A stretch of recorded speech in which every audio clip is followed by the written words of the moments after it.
Bonjour Nivek. Bonjour Mathieu. Tu vas bien? Ça va super. On t'invite aujourd'hui parce que tu sors ton troisième EP, Very Bad Tape 3. C'est ça. Qui fait suite au premier sorti en 2012, Very Bad Tape 2 sorti en 2013 et donc celui-ci qui clôt un cycle, on peut dire? Ouais, complètement. L'idée, enfin, quand on a commencé Very Bad Tape, on ne savait pas trop ce qu'on faisait en fait. On ne savait pas trop où on allait et puis une fois qu'on a fini le deuxième, on s'est dit bon bah il faudra qu'on fasse la troisième, donc on avait ça en tête depuis tout ce temps-là et ça y est, enfin ça va sortir. Alors on va décortiquer un petit peu tout ça, mais tout d'abord donc dans Microphone, on a une exigence, c'est que l'invité sélectionne les lieux où on va tourner. Donc toi, je vais tourner ma petite caméra là pour montrer, on est devant Pôle emploi, pourquoi avoir choisi ce lieu? C'est venu un petit peu tout seul comme ça, je me suis dit tiens, qu'est-ce que je pourrais trouver de plus débile et en même temps parlant. Aujourd'hui il y a beaucoup de gens qui me croisent et qui me disent ah bah ça va pour toi, tout roule et tout. Sauf qu'aujourd'hui, bah, finalement, je suis comme tout le monde, je viens déposer mes petites fiches de paye à Pôle emploi et vivre de la musique, c'est plus difficile qu'on croit. Donc voilà, c'était juste une petite blague. Une petite blague qui pose bien sûr, qui pose bien sûr de vraies questions. Il y a vraiment cette question de l'artiste. On a toujours l'image du bourgeois bohème, mais il y a une réalité économique derrière, c'est compliqué d'en vivre, il faut le rappeler, je pense, également aux spectateurs. Voilà, c'est ça, puis on sort le dernier EP, on lâche les chiens, entre guillemets, on tente le tout pour le tout, et voilà, je dis pas que je suis là à la course au succès forcément, mais en tout cas, l'idée, elle est maintenant d'emmener le projet un petit peu plus loin, et de s'écarter un petit peu plus de cette structure qu'est Pôle emploi. Bon, en tout cas, c'est tout ce qu'on te souhaite. On va tout de suite écouter un premier morceau de cette EP.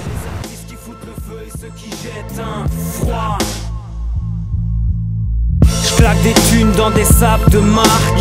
J'ai des covers qui tuent mon rap, c'est Marquez. À chaque retour dans les bacs, c'est le darkness. J'entends les têtes d'affiche pleurer dans les backstage. Pas de pitié, t'as pris. Donc Nivek, comme je disais, on t'accueille pour la sortie de Very Bad Tape 3. Ton troisième EP qui fait suite à la trilogie Very Bad Tape entamée en 2012. Comment s'est montée cette troisième galette? Elle s'est montée dès la fin de la deuxième en fait.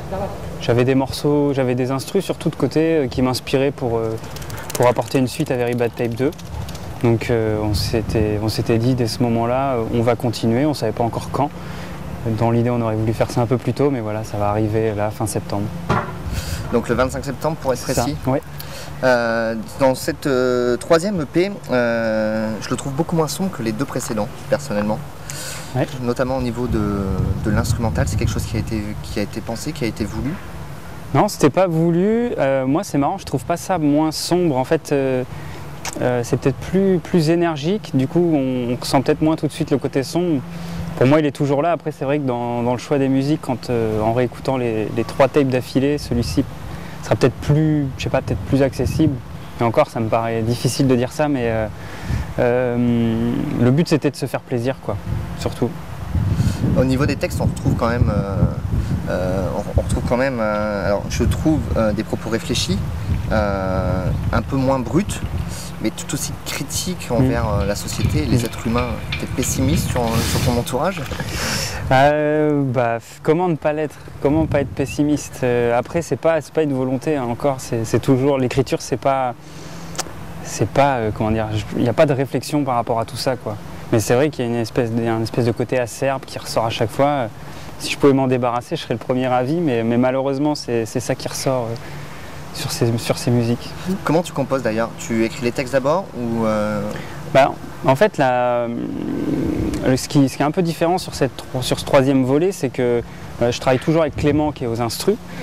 Sauf que maintenant, lui, il est arrivé à un stade où comment dire, il sait ce qu'il a envie de voir aussi sur l'EP. Il a une part aussi directeur artistique pour grossir le trait, mais en gros, là, on savait un peu quels instrus on allait avoir, alors que pour les deux premières, j'avais vraiment un panel d'instrus, j'avais vraiment le choix.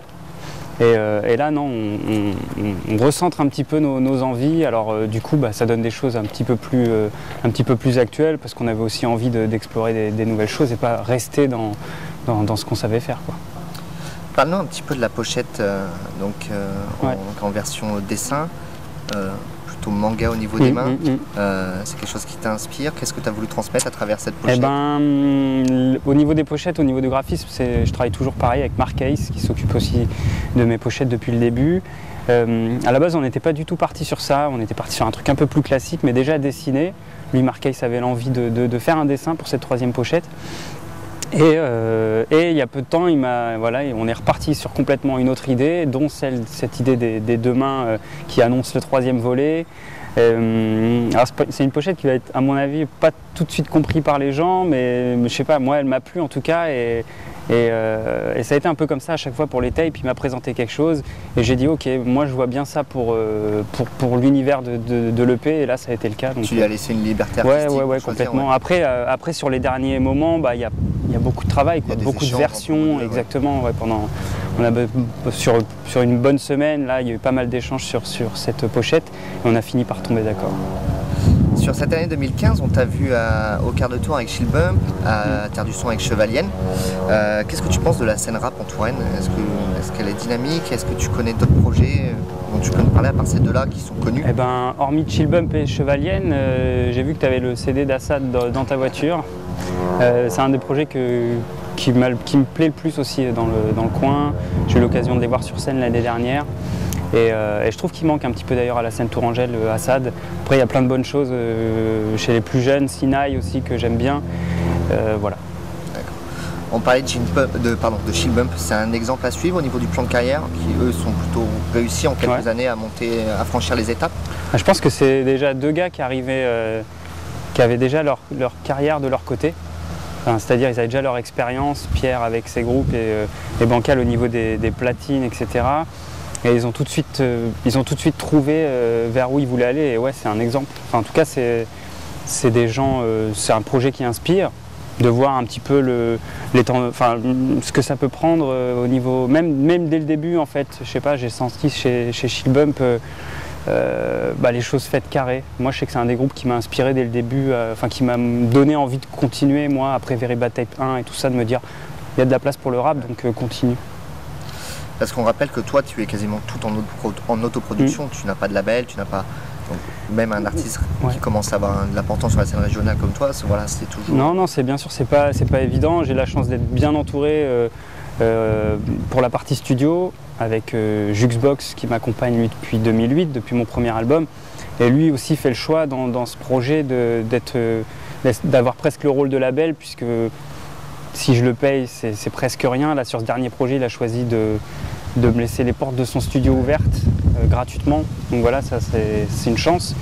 Et voilà, en vue de monter ce projet comme on l'avait depuis, enfin pas en tête, mais on avait envie de faire ces 3 EP ensemble. Voilà, c'est chose faite avec lui et on est très contents.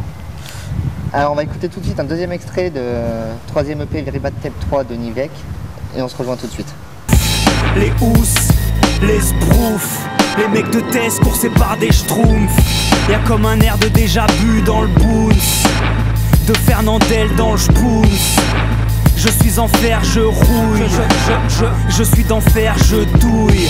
Je n'ai pas pu résister, je n'ai pas pu exister. Suspect comme le 36 quai, rien de neuf depuis le 36-15. Encore capuché comme un franciscain. Je crois que je suis de retour, je crois que je vis toujours. On est toujours en compagnie de Nivek. Cette année 2015 n'est pas consacrée qu'à Nivek. Non. On va pas dire malheureusement, puisqu'on a une scène tourangelle qui est très riche. Tu as un regard dessus sur cette scène tourangelle, sur cette richesse? C'est quelque chose qu'on retrouve dans d'autres villes ou pas? Ouais, je pense que c'est quelque chose qu'on trouve dans d'autres villes. En tout cas, moi ici sur Tours, je peux être que ravi.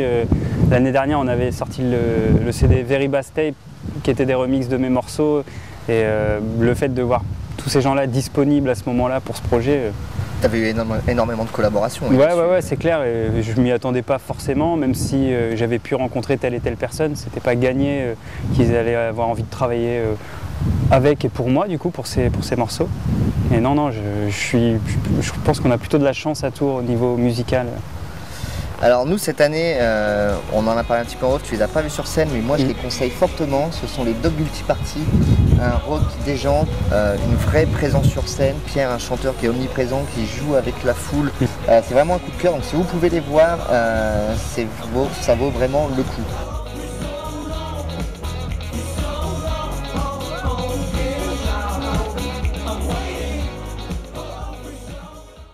Un autre projet, moi, que je vais suivre prochainement, puisqu'il passe à la Guinguette de mémoire le 24 septembre prochain, c'est Jungle Book qui va passer en formation trio. D'accord. Et voilà, je trouve intéressant, ils apportent une patte masculine à leur duo féminin.